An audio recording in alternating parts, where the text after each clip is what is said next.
Yes, good evening. Welcome back to the channel. Huge video, huge news. Ricardo Calafori to Arsenal. Those three famous words. Here we go. Third upload of the day. N'Golo Kante work rate. If you're new to the channel, please do go down, hit that subscribe button. We just hit 13,000 subscribers and now we are steamrolling our way towards 14. The support genuinely is I can't even, I'm running out of words now.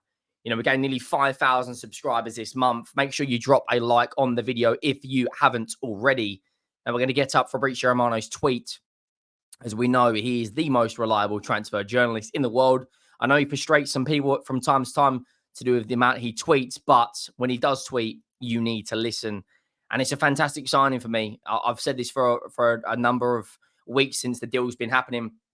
Ricardo Calafori to Arsenal. Here we go. Bologna and Arsenal have started to exchange documents right now. All sorted also between Bologna and Basel. Calafiori will sign a 5-year deal.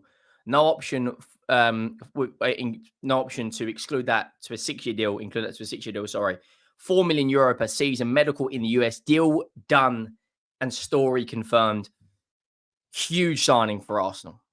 Huge signing. It looks like Arteta and Guardiola are changing Premier League football to go to a back four with 4 centre backs. And you look at that defense last season, the strongest Premier League defense, arguably now the strongest defense in world football, with Calafiori at left back, Gabriel, Saliba, and Ben White. And you look at the options they've got in depth of Kivior will come to in a minute. The likes of Zinchenko. I know he's not the best defensively, but he's a very technical, sound player. And the likes of Tomiyasu. Now, genuinely, I think Kivior, I think Arsenal now will focus on outgoings. The likes of Eddie Nketiah is very close to a move to Marseille. Crystal Palace and Fulham are looking at Emil Smith-Rowe. Leicester have a loan with an obligation to buy for the likes of Reece Nelson. So Arsenal, I know a lot of Arsenal fans in the comments will be very, very happy. I think if those 3 players are sold, Arsenal then will probably go in for Victor Gyökeres or Nico Williams. Now, we put out a video today regarding Nico Williams being heavily linked to a move to Arsenal, and it now looks like one of those two they're gonna move for once the Calafiori deal is over the line. Now, Romano put out a tweet earlier today that we've already spoken about, but just in case you haven't already seen that Calafiori, of course, now he's signed. So now the priority is going to be what to do with the likes of Kivior. Now, he's wanted by a few clubs in Italy. Juventus and Inter Milan have been linked. I feel a little bit sorry for him because he hasn't really put a foot wrong when he's gone into the Arsenal side. He's a player who can play centre-back and the left-back. He's a player who, when relied upon, has delivered. The same as Tomiyasu. Now, Tomiyasu obviously has a few injury problems or had a few injury concerns in the last year or so. But, you know, Jakub Kivior, I think, has been a very good addition to the Arsenal team. If they can generate between 25 to 30 million pounds, I think that's a fantastic bit of business for Arsenal. They'll probably profit on that deal. Now, Romano said earlier today, Arsenal have not received an approach yet for Kivior. Kivior remains available on the market, but Arsenal now want a permanent move or loan with a mandatory clause. He could leave as Calafiori is joining. Now, Jakub Kivior is 23, 24 years of age. I think he's an appealing signing for one of the Italian clubs because he can play centre-back, can play left-back. Obviously has experience when it comes to playing in Italy before, obviously playing for, I believe it was Bologna. So now, oh no, sorry, it might have been it might have been Tomiyasu that come from Bologna. But in terms of Kivior, if they can generate a relatively big fee for him. Sorry, he come from Spitzer in Italy. You know, he's valued at around 30 million euros. They signed him for 8 million euros, which turned into 19 million euro fee, I believe, if they qualify for the Champions League.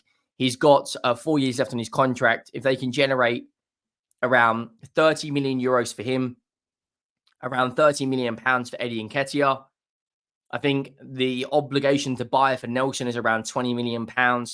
And then you can also generate another 20 to 30 million pounds for the likes of Emil Smith Rowe. You know, these players were great when Arsenal were 8th. These players were great when Arsenal were, you know, under Unai Emery and Arteta's early days. But now it's about building, and now it's about challenging Manchester City for a Premier League title. You know, when you look at Arsenal right now, they're 1 or 2 players away from winning that league title, and that is Victor Gyökeres or Nico Williams. They've got that defensive setup now.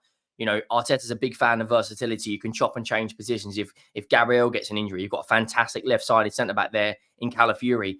Then you put, you know, Tomiyasu at left-back or Zinchenko. If Ben White gets an injury, you can put Tomiyasu there. If Saliba gets an injury, probably the one you don't want to lose out of the 4. You never want to lose a player to injury, but that's the one you desperately don't want to lose. You've got options there. The reason why Arsenal lost the Premier League title a couple of years ago was because they didn't have the options in depth when Saliba got injured. They missed the last 8 games of the season. They fell off. The reason they lost last year, purely because Manchester City were just a different beast. You know, you're up against, in my opinion, the best coach football has ever seen. Not the best manager. The best manager for me is Alex Ferguson, but the best coach in terms of getting the most out of players is Pep Guardiola. And he's been there, seen it and done it. He's a guy who's won the Premier League 4 years in a row. And there's absolutely no shame, whoever you are, whoever you support, in coming runners up to Manchester City. There's absolutely no shame in it. You're talking about a team that just keep on winning, keep on building. And now Arsenal have got their first summer 2024 signing over the line. I know they've signed David Raya, but for me, that deal was already done because it was already in principle for an option to buy, or it might have been an obligation. But they've now got David Raya and Ricardo Calafori over the line. Arsenal, of course, jet off for pre-season tour where they will play Bournemouth and Manchester United in the next few days. I think they play Bournemouth tomorrow, as in 3:30 a.m. tomorrow. And then they play Man United in the early hours of Sunday morning. And then they play Liverpool. And then they play Leverkusen. And then they play Lyon. So you couldn't really, in my opinion, ask for a more competitive set of fixtures. You want to test yourself against the best. So you're playing Man United now, which is a completely different Man United under Ineos. You're then playing Liverpool in America as well, which would be another interesting test. Then you're playing Leverkusen, which for me will be an interesting game to see how they get on against their old teammate Granit Xhaka. And of course, Leverkusen won the Bundesliga title last year. And then at every preseason, they are playing the Emirates Cup, which is against Lyon. And then before you know it, first game of the Premier League season is up against Wolves at the Emirates.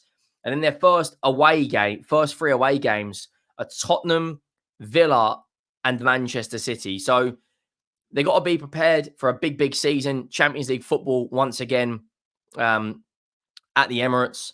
And in my opinion, they've started the transfer window absolutely brilliantly with a fantastic signing, Ricardo Calafori. And now I do expect in the next 24 to 48, maybe 72 hours, you'll see some links about what the remaining transfer window is going to, what's going to happen.